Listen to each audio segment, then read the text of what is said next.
지금 막 쌓여있어. 막 백들이 A, B, C, D, F, G, F, G 막 J까지 막 쌓여있어. 가장 먼저 할 일은 추궁하거나 이렇게 하는 거 아니에요. 그 백들 다 쓸어 모아서 일단 다른 데다 옮겨놓고 시작하는 게 첫 번째라는 거예요.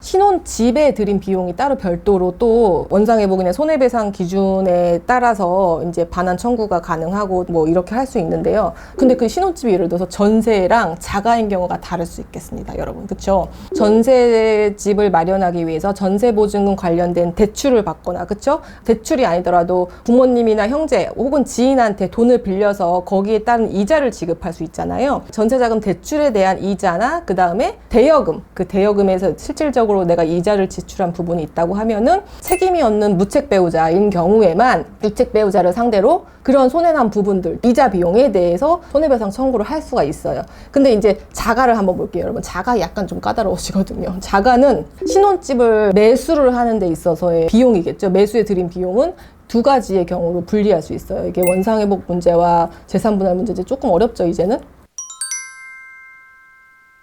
신혼집을 마련했을 때 이 신혼집이 전셋집인 경우에 인테리어 비용이 들어가요, 안 들어가요?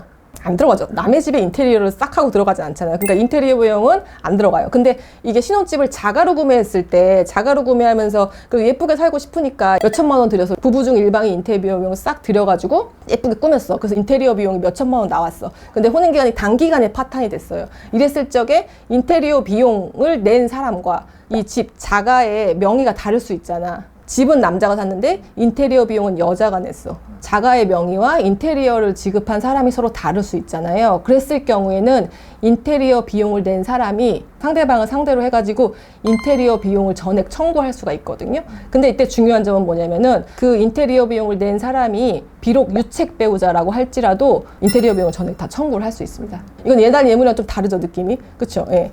약간 더 나아가서 우리가 좀 더 고차원적으로 얘기를 하면은 전세인 경우에는 사실은 혼인기간이 단기간에 파탄된 경우에 전세 보증금에 대해서 서로 투입한 금액이 있으면 서로 그냥 반환받고 끝나는 게 맞죠. 그쵸? 그거는 유책 배우자라고 할지라도 본인이 투입한 돈을 빼가면 되는 거고, 그거를 무책 배우자라고 할지라도 전체 다 갖는다 이런 건 없어요. 전세는 여전히 전세금이 동일하게 존재하고 있으니까 거기에 서로 투입한 만큼 그냥 원상회복하면 끝나는 건데, 자가인 경우에는 약간 까다로울 수 있는 게 결혼식 전에 6개월 전에 두 사람이 으쌰으쌰 해가지고 결혼 준비를 하면서 신혼집을 자가로 마련을 하기로 했어요. 누군가 일방이 2억을 대고 누군가 상대방은 1억을 댔어. 그래서 3억짜리 집을 샀는데, 그리고 나서 6개월 뒤에 결혼식을 했고 결혼식 이후에 1개월 만에 혼인관계가 파탄이 됐어요. 1개월 뒤에 딱 하려고 보니까 3억짜리 집이 5억이 된 거야.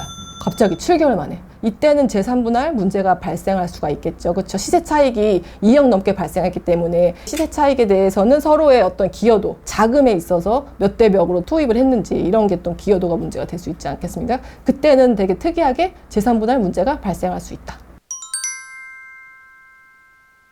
그래서 여러분, 제가 쭉 여러 가지 딱 설명을 드렸는데요. 예물, 명품 많이 주고받잖아요. 그쵸? 왜냐면은 막 평생에 뭐 한 번이니까 막 비싼 거 막 플렉스 사고 막 그렇게 무리하게 많이 해주잖아요. 여자친구 생일날 비싼 명품백을 하나 사줬어. A라는 명품백을 사줬어. 그리고 나서 6개월 있다가 결혼식을 했어요. 그러면서 또 비싼 B라는 가방을 사줬어. 그 다음에 결혼식을 하고 나서 2개월 있다가 뭔가 또 기념일이 있었어. C라는 명품백을 사줬어. 자기가 결혼 뭐 하면서 준비하면서 결혼 이후에 사준 것보다 앞에 거 있잖아요. 막 연애할 때 사준 게 엄청 많대. 거기 막 몇천만 원 정도 텐데 나는 그것도 다 반환받아야겠어요 라고 하면은 가능할까요? 이 B라는 백을 반환받을 수 있는 거는 예물이기 때문에, B라는 백이 예물이기 때문에, 예물은 뭐? 조건부 증여라고 해가지고 혼인관계가 성립됨을 전제로 한 선물이라고 했잖아요. 그래서 단기간 내에 혼인관계 파탄됐을 경우에는 혼인관계가 성립이 안 된 걸로 보기 때문에 그걸 다시 반환받을 수 있다 이런 건데, 그 결혼 전에 수많은 선물들 있잖아, 명품들. 그거는 조건부 증여가 아니고 단순 증여라는 거야. 조건이 없어. 그냥 내가 너가 좋아서 사준 거야. 결혼을 전제로 한 것도 아니고 아무것도 아니고 그냥 무상으로 준 거예요. 그렇기 때문에 그걸 다시 반환받을 법적인 근거는 없습니다. 그래서 A라는 백은 반환받을 수 없고, B라는 백은 만약에 혼인기간이 단기간 내에 파탄됐으면은 반환받을 수 있죠. 혼인기간이 한 10개월 정도 지났어요. 그래서 그 A, B, C 막 다 반환받고 싶어. 되겠어요?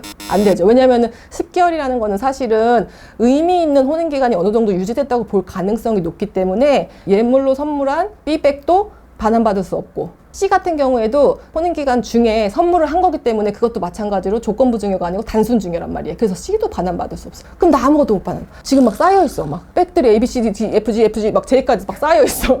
어떻게 해야 돼? 외도를 딱 확인을 했어. 아니면 상대방의 유책을 딱 확인을 했어. 가장 먼저 할 일은 추궁하거나 이렇게 하는 거 아니에요. 어떡하죠? 그 백들 다 쓸어 모아서 일단 다른 데다 옮겨놓고 시작하는 게 첫 번째라는 거예요. 그게 가장 중요하지 않습니까? 그렇죠, 여러분?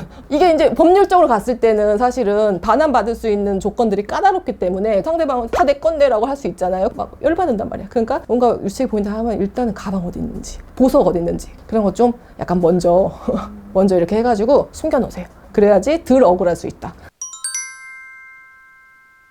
오늘은 신혼이용과 관련된 여러 가지의 어떤 돈 문제에 대해서 살펴봤는데 굉장히 자세히 했죠. 그죠? 오늘 영상이 유익하셨다면요, 구독과 좋아요 눌러주세요. 안녕.